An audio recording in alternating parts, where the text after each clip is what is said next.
Hi guys, നമ്മുടെ ഷോപ്പിൽ recently വർക്കിന് വന്നൊരു റിയൽമി X7 ആണ്. സംഭവം ടച്ച് ബ്രോക്കൺ ആണ്. ടച്ച് ഗ്ലാസ് മാറാൻ വേണ്ടിയാണ് വന്നേക്കുന്നത്. ടച്ചും കാര്യങ്ങളും എല്ലാം പെർഫെക്റ്റ് വർക്കിംഗ് ആണ്. അപ്പോൾ നമ്മൾ ബാക്ക് ഷീൽഡൊക്കെ ഓപ്പൺ ആക്കി സ്ക്രൂസ് റിമൂവ് ആക്കിക്കൊണ്ടിരിക്കുകയാണ്. സ്ക്രൂസ് എല്ലാം റിമൂവ് ആക്കിയ ശേഷമാണ് നമ്മൾ സൈഡ് പാനൽ അഴിക്കുന്നത്. സൈഡ് പാനലൊക്കെ റിമൂവ് ആക്കി നമ്മൾ റിങ്ങർ അഴിക്കുകയാണ്. റിങ്ങറും ഊരിയെടുത്ത ശേഷം സിംട്ര ഇടുന്നത് സെപ്പറേറ്റ് ഒരു ബോക്സ് പോലുള്ള ബോർഡിലാണ്.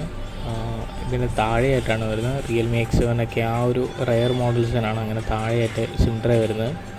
അപ്പോഴത്തേക്കിന് അതും റിമൂവ് ആക്കി ബാറ്ററി സ്ട്രിപ്പ് ഊരിവിട്ട ശേഷമാണ് നമ്മൾ ഡിസ്പ്ലേയുടെ കണക്ടർ ഊരുന്നത്. ഡിസ്പ്ലേയുടെ കണക്ടർ ഊരി ഇത് നമ്മൾ ഫ്രെയിമിൽ വെച്ച് ടച്ച് ഗ്ലാസ് കറക്റ്റ് ലെവലിൽ എടുത്തു. അതിനുശേഷം നമ്മൾ ടച്ച് ഗ്ലാസും ഡിസ്പ്ലേയും കൂടെ പഞ്ച് ചെയ്യാൻ പോവാണ്. പഞ്ച് ചെയ്യാൻ ടൈമൊക്കെ സെറ്റ് ചെയ്തിട്ടുണ്ട്. പഞ്ചായതിൻ്റെ ശേഷം കുറച്ച് ബബിൾസ് വരും ഓത്തിൽ. ആ ബബിൾസ് പോകാൻ വേണ്ടി നമ്മൾ ബബിൾ റിമൂവറിലിടുകയാണ്. ബബിൾ റിമൂവറിലിട്ടൊരു 5 മിനിറ്റ് മാക്സിമം 2-3 മിനിറ്റ്സ് കഴിയുമ്പോഴത്തേക്കും നോർമൽ ബബിൾ പോകും.